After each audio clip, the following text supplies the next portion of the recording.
Salut à tous, j'espère que vous allez bien.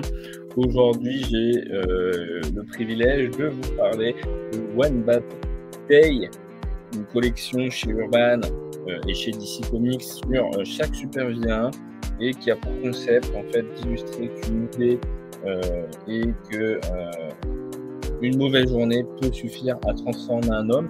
Alors c'est la première fois que j'achète cette collection pour laquelle je n'avais pas forcément eu d'attirance particulière. J'avais quand même envie de la faire, mais c'est vrai que je n'ai pas osé la faire et j'ai eu l'occasion de vous en parler avec Batman One Bad Day Ra's al Ghul lors de l'achat d'un des packs de Album Comics pour le Batman Day avec la venue de Tom Taylor et de Dan Mora qui pèse un peu la musique que je n'ai pas pensé à faire avant. Donc One Bad Day, je vais galérer à le faire, je vais galérer à le dire, mais je serai présent pour en parler. One Bad Day, Ra's al Ghul par Tom Taylor, Ivan Reyes. C'est une très très chouette histoire. Alors pourquoi je ne serais pas allé sur ce format avant parce que déjà vous voyez c'est pas très épais, 72 pages pour 16 €.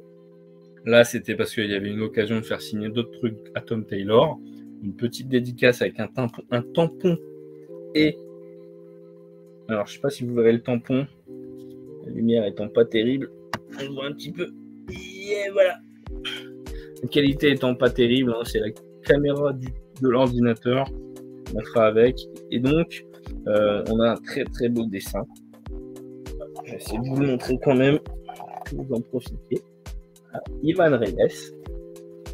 Et donc de quoi ça parle? Je vais vous dire ça tout de suite. L'histoire, elle parle de Ra's al Ghul qui en fait est quelqu'un qui vit depuis très longtemps grâce au puits de Lazare, si vous connaissez déjà le personnage.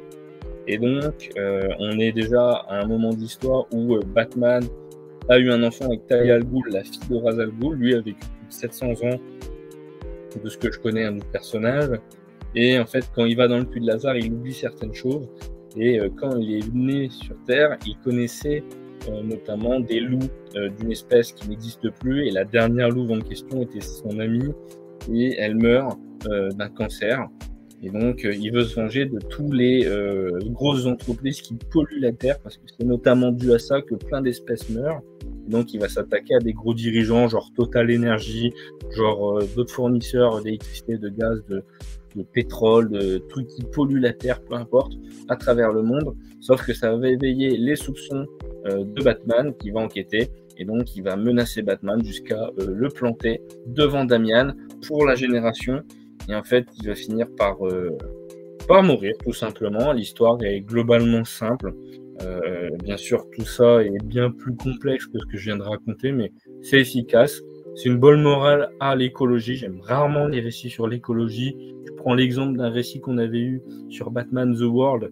On avait chaque artiste de plusieurs pays, dont la France, mais surtout l'Allemagne, qui parlait d'un Joker un peu éco-terroriste, qui voulait protéger l'écologie et qui du coup s'attaquait à des gros pollueurs. Un délire comme ça. C'est pas terrible. Ici, c'est quand même bien écrit. Mais encore une fois, le prix, comme je vous le dis, n'est pas terrible. Voilà, c'est une courte vidéo. Je voulais pas que ça dure trop longtemps. En tout cas, c'est un récit que j'ai trouvé très sympa. Le dessin d'Ivan Reyes se suffit largement à lui-même. Donc, si vous avez 16 €, vous trouvez que c'est correct, achetez ce tome-là. Et si vous avez lu les autres tomes, je suis preneur de votre avis, savoir si ça vaut le coup ou non que j'investisse peut-être en occasion sur les autres Batman One Bad Day. J'ai réussi à le dire. Entraînez-vous aussi avec un crayon dans la bouche. One Bad Day. On essaye. Et encore une fois, n'hésitez pas à vous abonner, à lâcher un pouce en l'air, partager la vidéo. Vous connaissez la chanson. Je vous fais des bisous. On se dit à très bientôt pour parler d'autres choses.